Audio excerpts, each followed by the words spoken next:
Welcome back. Let's get back to work here on our product detail view controller. And we've got all of our UI elements here. So I'm going to go ahead and open up our product detail vc.swift file in the assistant editor by holding Option and clicking on product detail vc.swift. I'm going to close our left and right panel to give us a little bit more room. And then I'm going to go ahead and let's start adding these outlets. I'm going to start up here with our image. I'm going to control and drag right over here and say product image and connect. Give us a little bit of space here. Add my header that I like to put.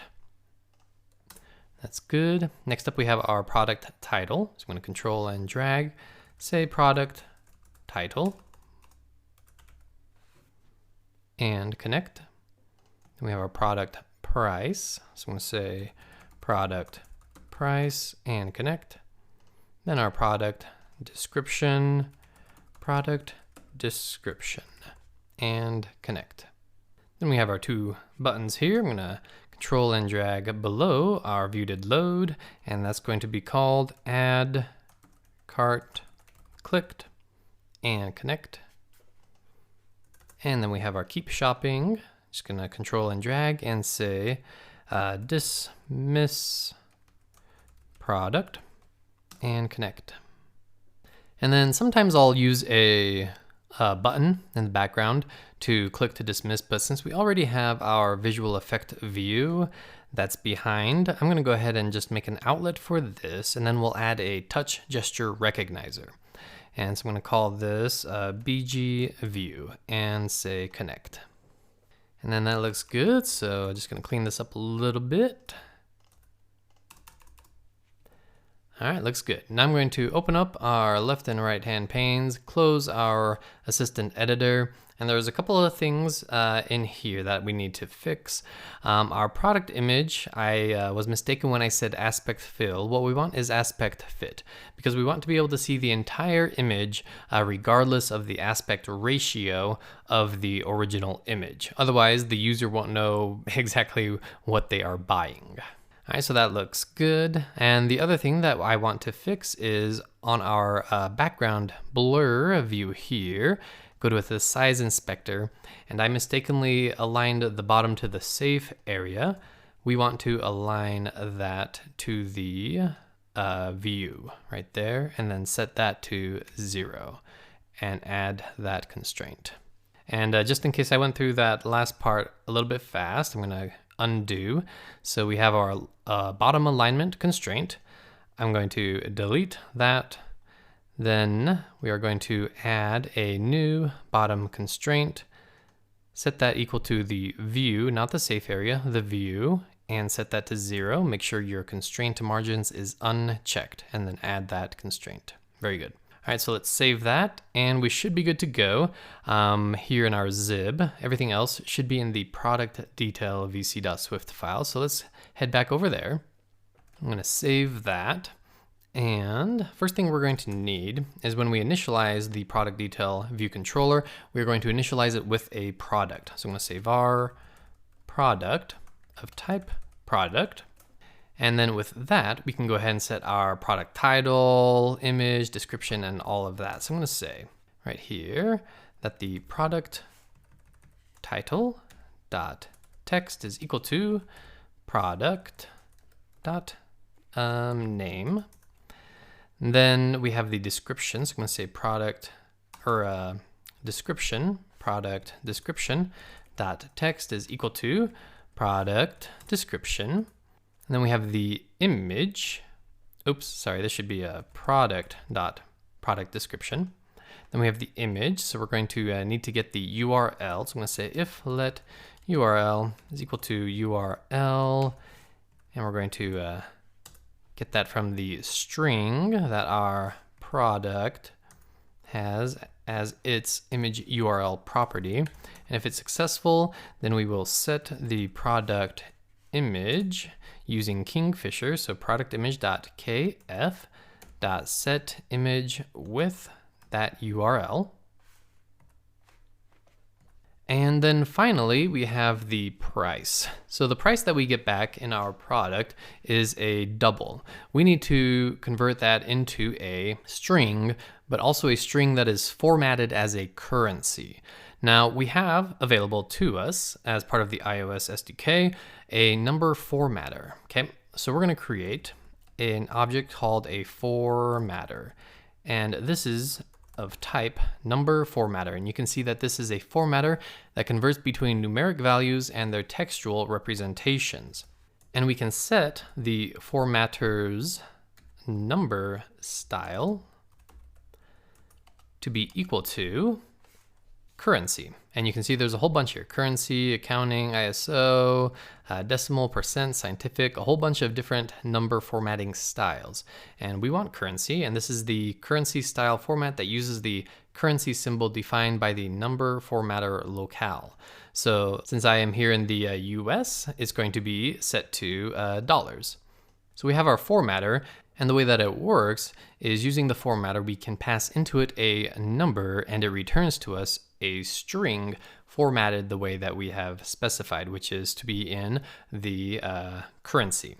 So this returns an optional. So I'm going to say if let price is equal to formatter dot, and then you can see here we have string from NS number. And this returns a string containing the formatted value of the provided number object. Now it takes an NS number. Our product price is a double, so we're gonna have to cast that. So we're gonna say product dot price as an NS number. And so if that cast and that transformation is successful, then we have our price, and we can say product price dot text is equal to price. And that should take care of our images and our labels. The only other thing that we need to do is add a tap gesture recognizer to our background view and create a selector function for it to dismiss. So that's pretty simple. We just need to create our tap. So I'm gonna say let tap equal UI tap gesture recognizer. This is a concrete subclass of UI gesture recognizer that looks for single or multiple taps. So we are going to initialize that with target being self and the action. So this is a selector. So remember, the syntax for a selector is hashtag or # selector, and then you pass into that a function. All right. And then, so let's create the function that is supposed to be called when someone taps on this tap gesture recognizer. And so the syntax for that is to say @objc func, and then we'll just call this dismiss product. And we just want to dismiss animated true and completion nil. And then back up here, we can say selector, and we can select our dismiss product function right there. So that's our tap, but we need to add it to something. We've only defined a tap gesture recognizer. Another thing that we need to do is say tap dot number of taps required is equal to 1. And then we just need to add it to a view. We're going to be adding it to our background view, the blur view. So I'm going to say bg view dot add gesture recognizer, and then we pass into that our tap gesture recognizer that we defined right here. Perfect. And then here, if we decide to continue shopping, we're going to dismiss. So I'm going to say dismiss animated is true, completion nil. And for the add cart clicked, in the future, we are going to add product to cart and then dismiss. So we'll just be dismissing right now, and that looks pretty good. All right, so we have our view controller code all fixed up, but right now we don't have a way of presenting it. So we want to present this when we click on a product. So let's head over to our products viewcontroller.swift. And we are going to need to add a did select row at function, okay? So I'm down here in our UI table view extension for our products VC, and I'm gonna put this right here above the height for row at. So we want the delegate method for when we click on one of the table view rows. So I'm gonna say did select row at. This is the one we want. Tells the delegate that the specified row is now selected.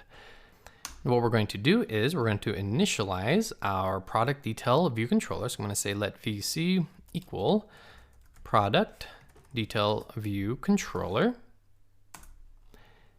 And then we're going to get the product. So I'm going to say the selected product, let selected product equal products at index path dot row.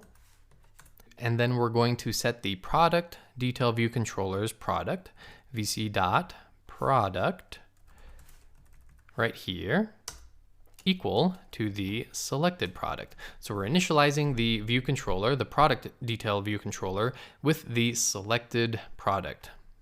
And then we're just going to go ahead and say vc dot modal transition style. So we're going to be presenting this view controller as a modal, and we want to go ahead and set some of its properties. We're going to set the modal transition style, which is the style with which it is presented.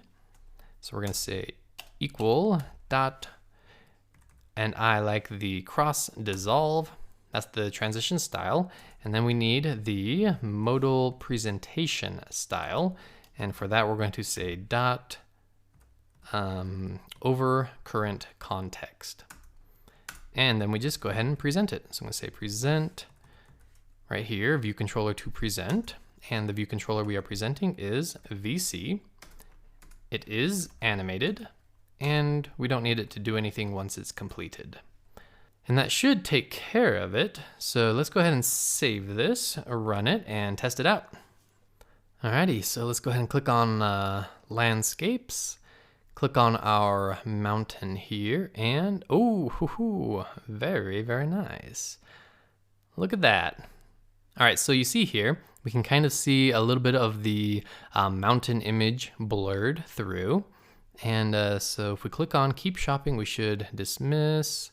I need to fix that. Right now it still has the selection on. Let's check a couple more things. So if I click on here, it should not dismiss, but if I click here, it should dismiss. Very good. And our add to cart right now shouldn't do anything but dismiss as well. All right, so let's go ahead and fix this right here. I'm gonna go to our main storyboard and come over here to our table view, come to our attributes inspector and selection. Nope, that's not it. Oh, actually, I think it's on the cell itself. So we need to come up here to Zibs and to our product cell, and then go to, let's see here, grab the product cell root, and for selection, say none. And let's try that again. All right, back into landscapes, mountains, and there we go, that looks better. Alrighty, looking pretty darn good. All right, so in the next lesson, we are going to actually start working on our admin app. So there's not much more that we can do here without being able to add categories and products. We need to be able to do that. So that's what we're gonna start working on in the next one. Hope you're excited for it, and I'll see you there.